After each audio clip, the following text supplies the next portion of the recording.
Good morning everyone, আমি সৌমি আর আমার চ্যানেলের আরও একটি নতুন ব্লগে আপনাদের সবাইকে স্বাগত।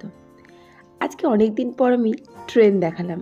বাবা, আমি এমন করে বলছি মনে হচ্ছে পৃথিবীতে আমি সেই প্রথম ব্যক্তি যে ট্রেন দেখেছি, আর পৃথিবীতে কেউ কোনোদিন ট্রেন দেখেইনি। কী যে ওটা গেল আপনারা কেউ জানেনই না। তা আজকে সকালবেলা উঠে দেখলাম বৃষ্টি পড়ছে। আমার যে কী ভালো লাগে বৃষ্টি পড়লে সে আমিই জানি।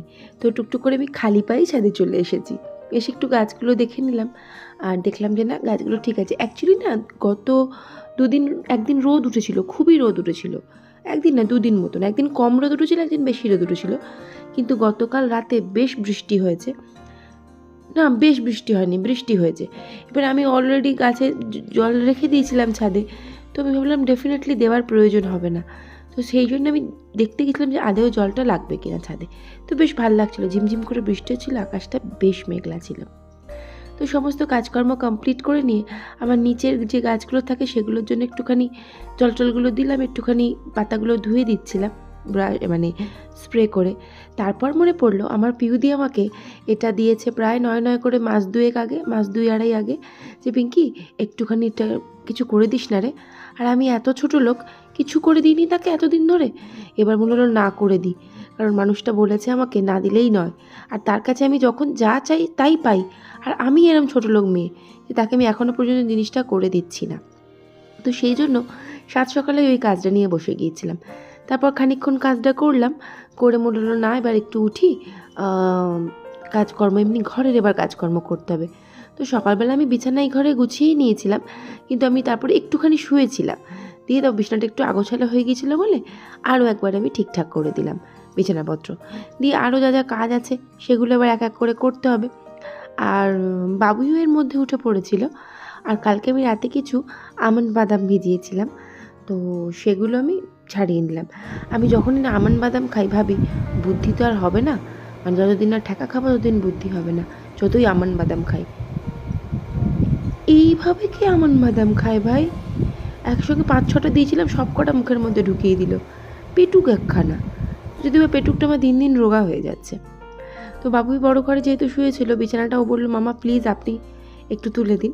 তো সেজন্য ওকে খাবারটা মানে ওই বাদামটা দিয়ে আমি ভাবলাম চলো তাহলে আগে এই ঘরের বিছানাটা আমি ভালো করে তুলে ফেলি। কারণ ও না বড় ঘরের বিছানাটা তুলতে পারে না বললে ভুল হয়ে যাবে, তো ঠিক ভালো করে পারে না। মানে ওর অ্যাকচুয়ালি সবথেকে বড় কথা আজকে ওর ইচ্ছাই ছিল না, না হলে হয়তো বললে কাজটা করে দিত।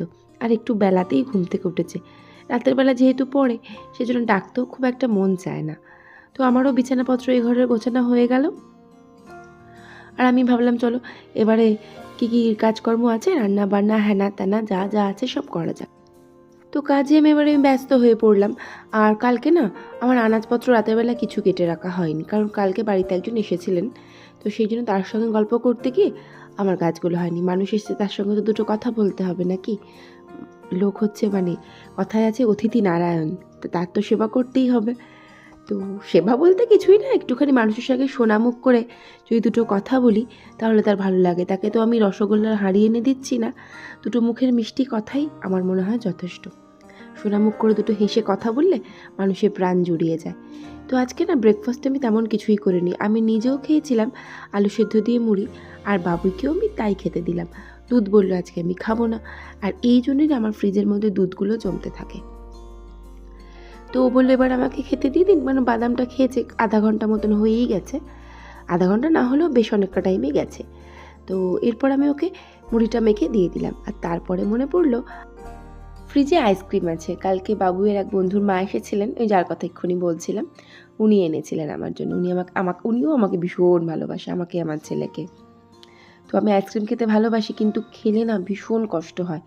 তো কিন্তু খেতে বড় মন চায়। কষ্ট হয় বলতে কি, ঠান্ডা লেগে যায়, দাঁতের মাড়ি ফুলে যায়, গলা ব্যথা করে, কিন্তু ওসব এখন চুলোর দৌড়ে দিয়ে আমি এখন শান্তিতে খানিকটা ফ্রিজে, মানে বেশিরভাগটাই ফ্রিজে তুলে দিলাম, আর খানিকটা নিয়ে খেয়ে নিলাম। আইসক্রিম খেয়ে খেয়ে আমি আরও মোটা হয়ে যাব।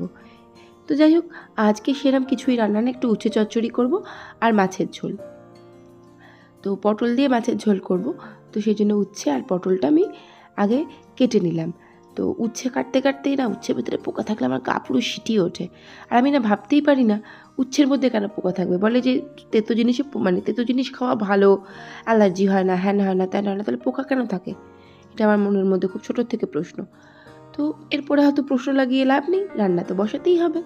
একেবারে 3টে গ্যাস বসিয়ে দিলাম, মানে জ্বালিয়ে দিলাম। একটাতে ভাত, একটাতে মাছ, আর একটাতে ওই উচ্ছে চচ্চড়ি। তো ঝমঝম করে একেবারে 3টে রান্না হয়ে যাবে, খুব একটা বেশিক্ষণ লাগবে না। অল্প একটু সময় পেলে মানে গুছিয়ে কাজ করলে অল্প সময়ের মধ্যে কাজগুলো কিন্তু একদম পারফেক্ট হয়। আমার মায়ের ভাষায় কাজের একটা বাঁধন থাকা দরকার, অ্যাকর্ডিং টু আমার মা। তো এদিকে রান্নাটা বসিয়ে দিলাম, একদিকে উচ্ছে চচ্চড়ি আর একদিকে মাছের ঝোল। তো আজকে হয়তো তমাল তাড়াতাড়ি চলে আসবে। তো তমাল যদি তাড়াতাড়ি আজকে চলে আসে, আমি ভেবেই রেখেছিলাম একসাথে খেতে বসে যাব। তো এদিকে রান্নাটাও কিন্তু আমার মোটামুটি কমপ্লিটই হয়ে এসেছে। তো এবার আমি গ্যাস ট্যাসগুলো পরিষ্কার করব, মানে ভাতটা নামিয়ে নেব, ব্যাস তাহলেই কিন্তু কমপ্লিট হয়ে যাবে রান্নাবান্না। মানে আপাতত এবেলার মতন কাজটা হবে কমপ্লিট, আর ওবেলা দেখা যাবে। তো যাই হোক, ভাতের ফ্যানটাও আমি উপর দিয়ে নিলাম।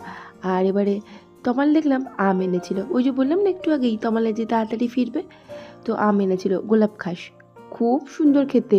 তবে যদিও বা সত্যি কথা বলতে আমার হিমসাগরের আগে কিছু লাগে না।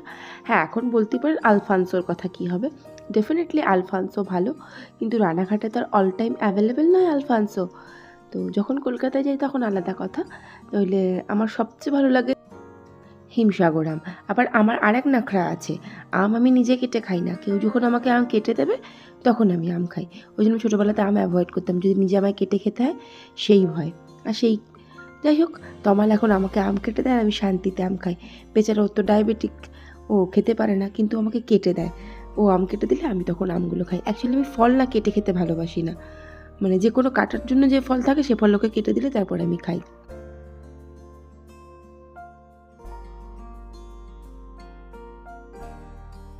ভালো লাগলে প্লিজ পাশে থেকে যাবেন। Thank you.